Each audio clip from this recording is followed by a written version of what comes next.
Hello and welcome back to Final Fantasy VIII Commentary Playthrough. Alright, so now we're on to the fun stuff. We got our legendary weapons for everybody.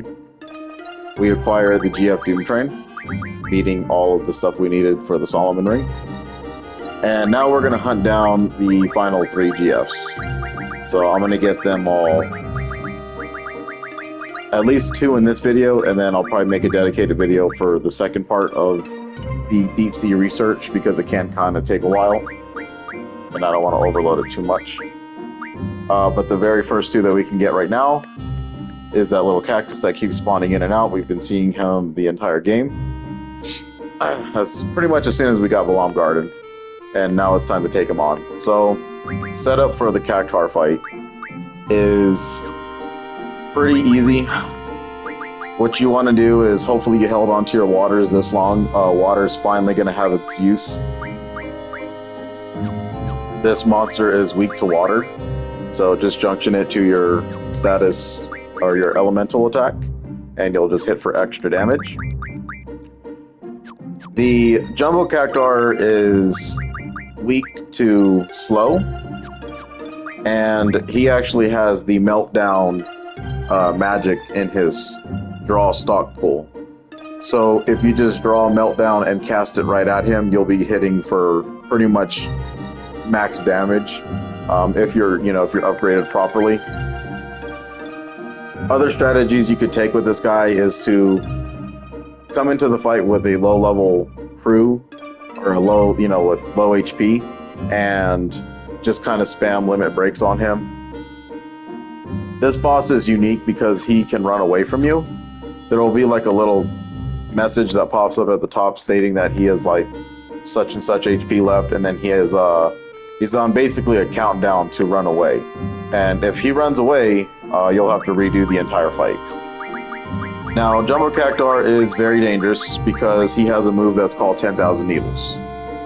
10,000 Needles will do exactly 10,000 damage, and as you see, we can't go above 9999 anyway. So this move will pretty much always be an insta-kill. You need to be ready for that. So have all your members with magic and some way to revive, so life or full life. And then if you do end up getting knocked out completely, you'll maybe have an opportunity with Phoenix to revive you, so you can kind of redo it. But generally, what I would say to do is kind of leave a member with his ATB bar full, so in case anything does kind of go wrong here, you can pick them up as they fall in battle, because this thing will continuously use it without any kind of warning. And I have Zell with slow, because this thing is weak to slow, which will help you out. Pain and all that stuff, other status elements don't really matter. Nothing's going to stop this. So I just have what I basically have had the entire game. And then if you're a GF user, this is where Leviathan's absolutely going to shine. So make sure you have it upgraded as much as you can if you choose to go that route. And you can also use your GFs as meat shields, as in a sense, to kind of give you like an extra chance in case he does pull off that 10,000 needle move. And then one little bit of advice for this fight is to turn off the mug. You do not want to have mug for this fight, because this GF is going to drop the Gaia ring. Now, we don't really need Gaia ring because it's a HP plus 80%. That's what it teaches the GFs. A couple GFs already come with that ability just to learn it. But it's a unique thing, and it refines into something pretty good too. So you do want that instead of just Cactus Thorns, because we picked up plenty of Cactus Thorns from the small battles with the little Cactars anyway. You can run around the island here and then wait for it to spawn near you. The Cactars they're just really harmless. They always want to run from you, so there's no danger to speak of. But when you do have an opportunity to run towards this guy and begin the fights.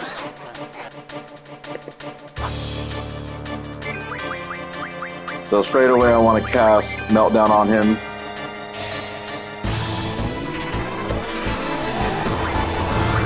And when he becomes discolored like that, so pretty much any enemy in the game that becomes discolored from their regular color palette means that they've gotten hit with the Vitality 0 debuff from the Meltdown magic.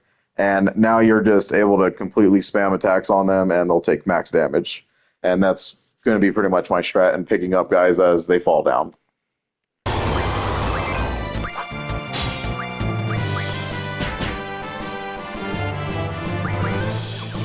And you'll see his animation slow down, so that means that slow actually hit.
And this guy just really has it out for Irvine. That's crazy.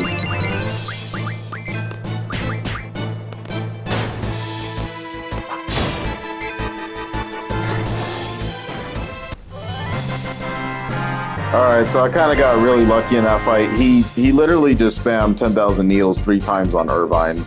And Squall had the revive ability, so I didn't have to waste any magics or items in order to keep the party up. Generally, he usually does kind of spread that love around and just kind of starts wiping out your party one by one. So in that instance, I mean, like I said, just keep up with the healing. Stay in your yellow if it's just too much to out heal the damage, and just spam limit breaks if you got to. Use Leviathan and just have water junctioned, and the fight's pretty simple. And with that, we now have the Cactuar. Pretty good GF, to be honest. He has a lot of crazy movesets. But I think some of the more important things to take out of him is going to be the bonuses that he comes with leveling up. And the evasion and luck junction for the first time. So completely situational dependent on who you want to give him to. I would probably give it to somebody who doesn't already have access to these bonuses as they level up. Squall's sitting pretty nicely with 3 of them. HP bonus, doesn't really need it. Zell only has mag bonus, which does not do good for us at all, since I'm not doing any kind of magic. And Irvine is also a good candidate since all he has is HP bonus, which eventually the HP bonus runs out of, flavor since he's getting really near 999s anyway. Just with flare magic alone. And you see, if we change it to other magics, he would actually hit quadruple 9s. So, if I had to, I'm probably going to give him to Zell. Not that I am going to try to level up anytime soon. Then with all that done, we'll go ahead and put Encounter None back on. And then take this opportunity to go ahead and fix all your stuff. Whatever you had before, put it back on. Whatever you need to do.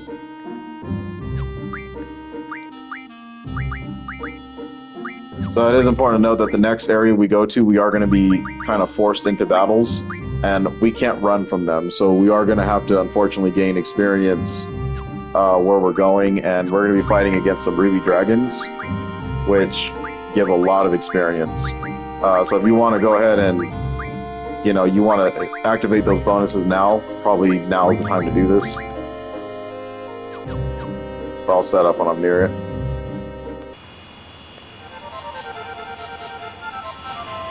Okay, so the next place we're heading to is called the Deep Sea Research Facility. This place houses 2 GFs inside of it and a super boss. It's a really annoying area to get through on the second phase. The first phase is decent. You're not going to want to have ×3 on in this area because there's like this little blue light from a pillar that's going to kind of hit you. And if you're walking while this light is shining, you're going to get thrust into a bunch of random battles, so you can't run directly at it. But the objective is to continue to walk towards the light, literally walk by holding circle, waiting for it. It'll kind of trick you every now and again, thinking that it's going to turn on and off. You'll only get like maybe 2 to 3 steps in at a time before you actually reach it, and then you're going to be ambushed with a bunch of questions from a source that lives within the light. And we'll go through that section when that actually starts happening.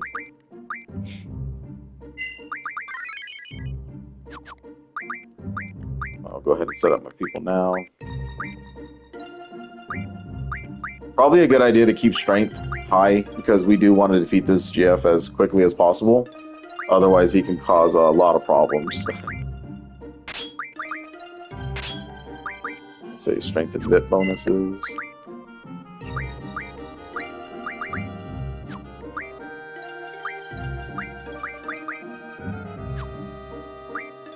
I don't know if I can justify the health being that low.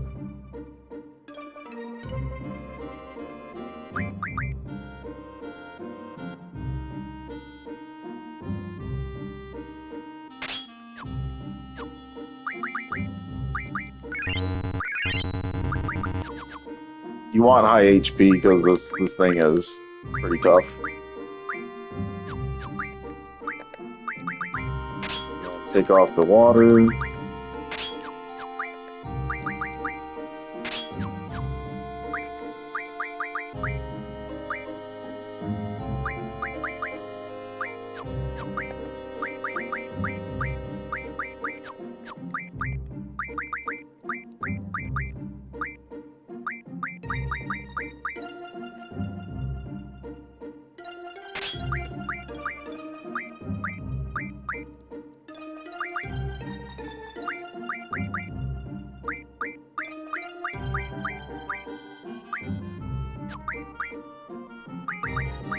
Pain would be an excellent magic to put in your status attack for this fight. The GF is susceptible to blind, and it will kind of help you out a lot. So go ahead and put Pain on if you can. If you're okay with sacrificing it for any other stuff, that's fine there. That's fine there. Alright.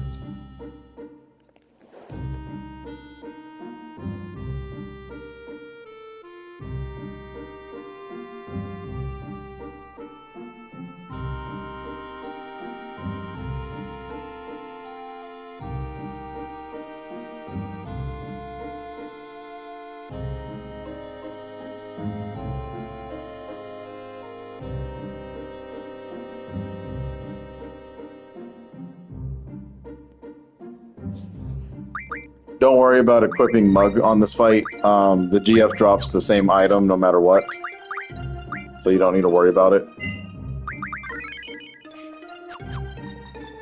And then once you think that you're set, go ahead and drive the Ragnarok to this little bottom left corner of the map. And there will be this unnamed island right here. So go ahead and hover over it and hit the X.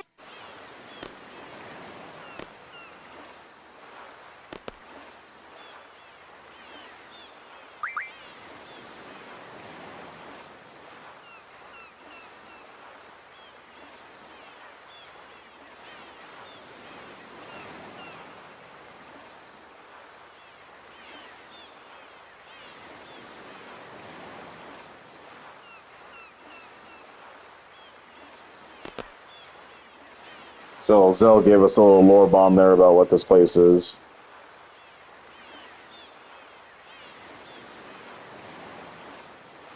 Now, very, very important to probably want to switch out your full life magic if you have somebody at 100 like I do with Squall, and give it to a member that's not currently in the party right now. Not only will this kind of give you like an extra stock of these types of magics, but we are going to have an opportunity to actually draw full life out of Bahamut, who's coming up now. So make sure you have at least one spot open in your magic pool, and everybody has draw. Some way to heal you and some way to revive you in case things go down south here. And then once you're comfortable with it, you're going to enter the building. Now, there won't be a save point or anything in there at the very beginning, so just be ready that you saved it, somewhere near the island or something like that. But, the flight back is not too bad either.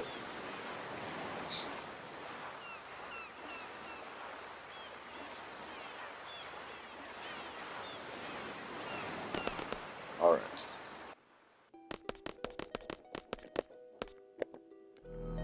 So we'll go ahead and let this dialogue play out.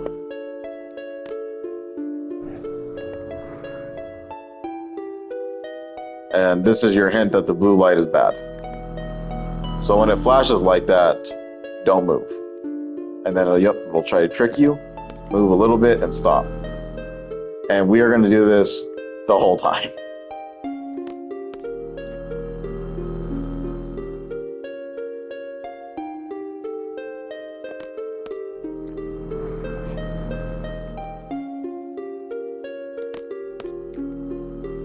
Just kind of give it like an extra second to see if it's going to do its little trickery.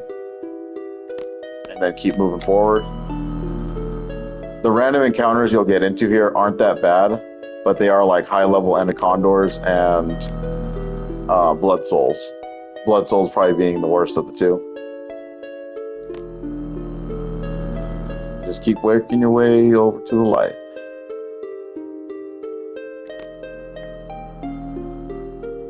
It loves doing that trickery when you get closer.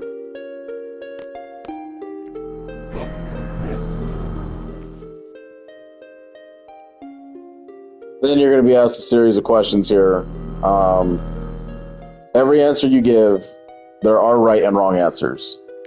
So you want to be careful with this. The very first question you get asked is really simple, and all you're going to do is answer what you can answer only right now.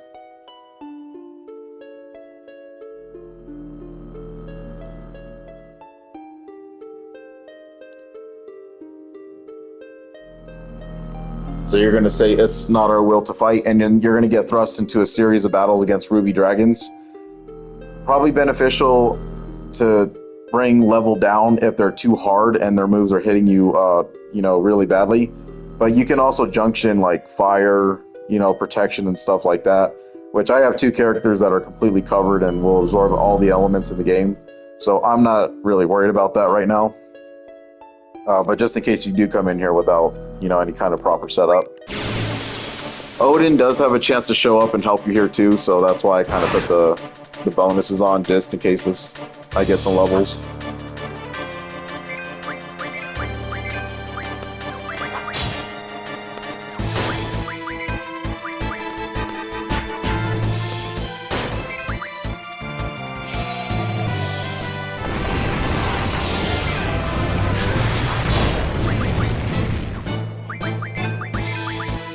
Which, the mistake I made here was I didn't equip a card for myself, so I won't be able to card these ruby dragons, so I'm actually going to take all this experience.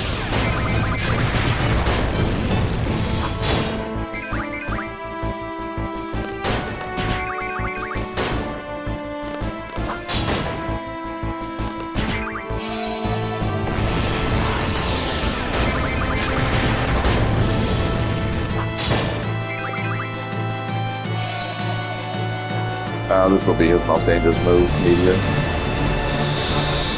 Besides the giant flame attack is pretty bad too.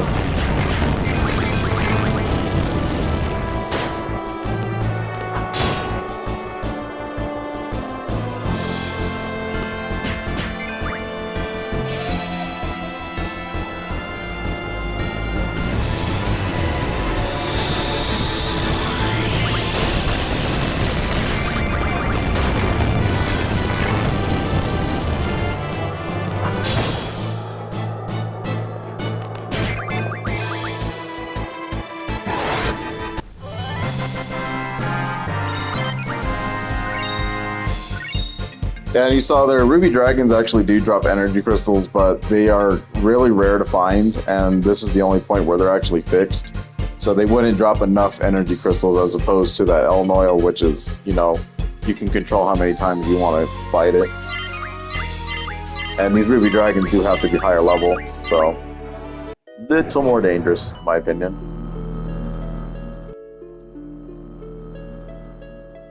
So here we want to select Never. This battle's going to begin, I believe, in a bad state for us. Yep, we'll be back attacked. Odin usually always comes in to save the day in one of these fights.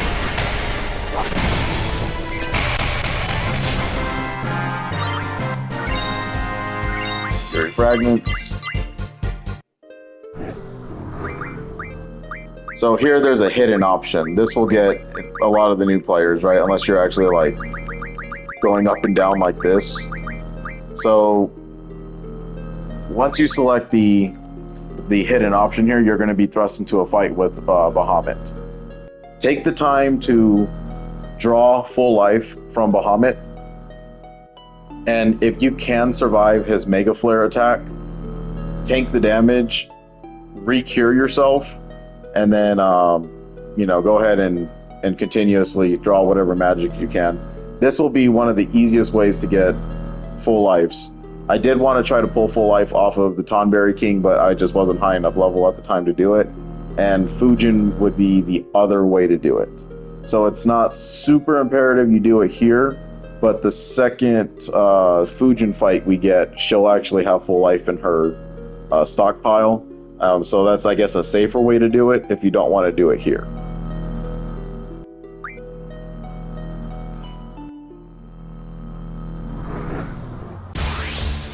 Bahamut is weak to blind, so go ahead and blind him, and that'll severely limit what he can do to you physically.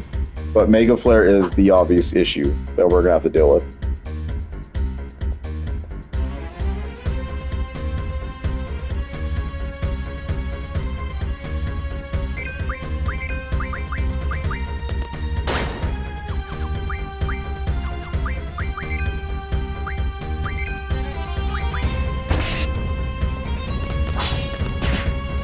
Yeah, he does some damage.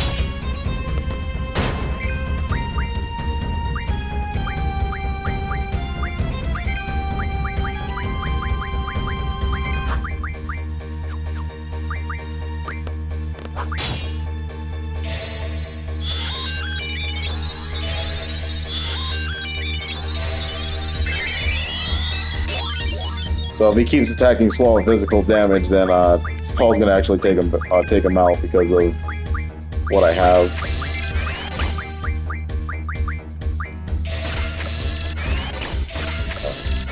So I'm kind of playing with fire here. I do want to see if I can tank a Mega Flare.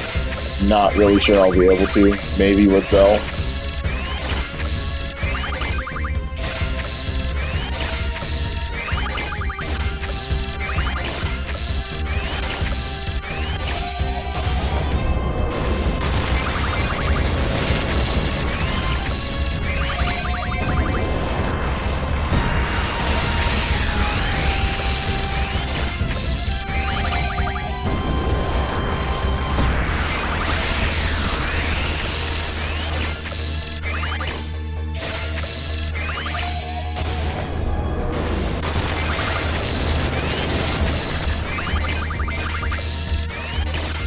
As you're seeing, he likes Thundaga and Tornado a lot, so if you junction well against those two magics, I mean, he's, you know, susceptible to blind, and you can absorb from his magic right out the gate. It's just worrying about Mega Flare, that's the only thing that can really get you.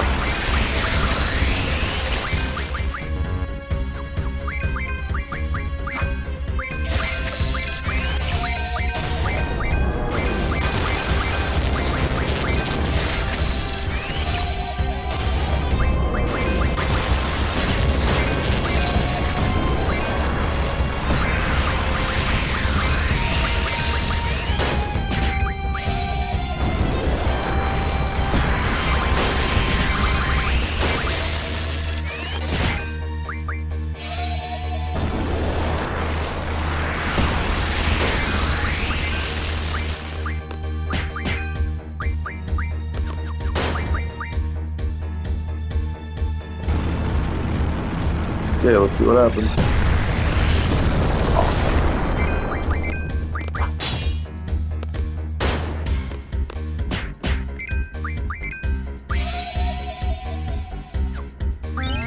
Oh no, this I don't know if I'll be able to block these. Okay, we're good.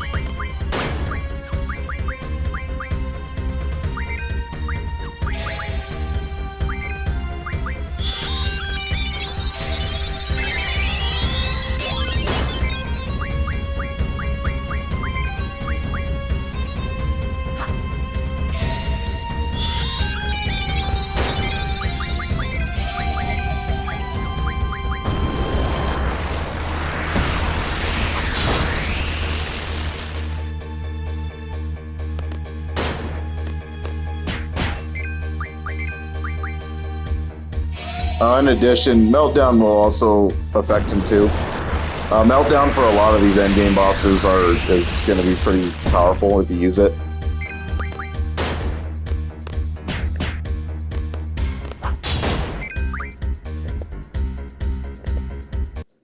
But I wasn't worried about how much damage we already were doing.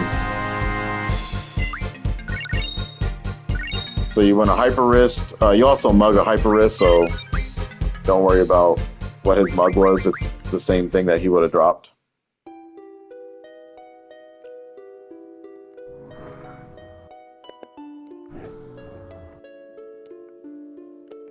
Awesome. And now we got GF Bahamut.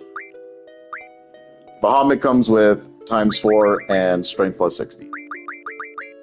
And also, you know, magic plus 60, but I'm not using that, so no worries there. This dude's strong. His non-elemental attack, Mega Flare, will usually hit upwards of 9999, especially with a boost.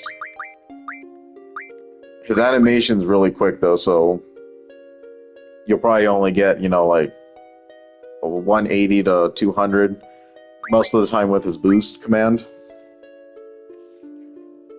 So if there is a character you want to give 4 abilities to, just by looking at their ability list, you know, decide on who you think might benefit from that more. I generally give him to somebody because he comes with a plus 60% strength. Since Squall's already hitting really hard and so is Zell, this would make my other character that's kind of waiting in the wings here the more likely candidate. And then if we put this on, now he's outdoing the other guy for strength-wise. And, you know, we want to spread the love and wealth as much as we can around here because we are coming up against a super boss in this area. But, you know, we have to go through a series of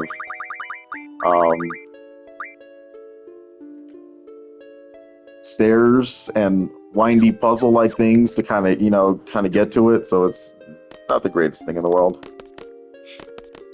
So we'll leave. And generally this never works, but if you do kind of come back, this giant like root will sprout out of this hole. So, you know, it makes you think that there's nothing left here. And there's these guys.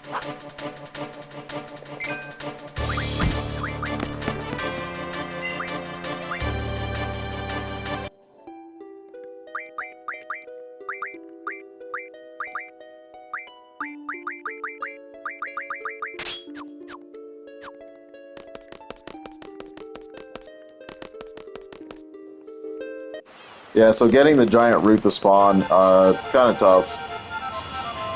I've had where I've just walked from screen to screen and it usually shows up, and I've had to go to like towns and stuff to make it appear. And there's even been moments where I've had to like approach the end game and, you know, go from there. So I'll just walk into a town.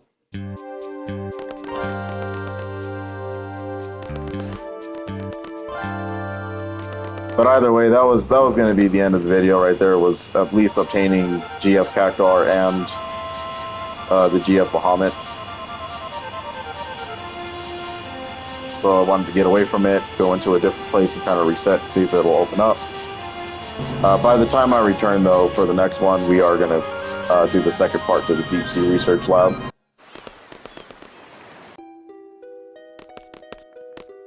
Yeah, so I'll figure out how to spawn the little root there, and I'll explain what I did. But anyway, that's going to do it for this one, so thanks for watching. I'll see you in the next one.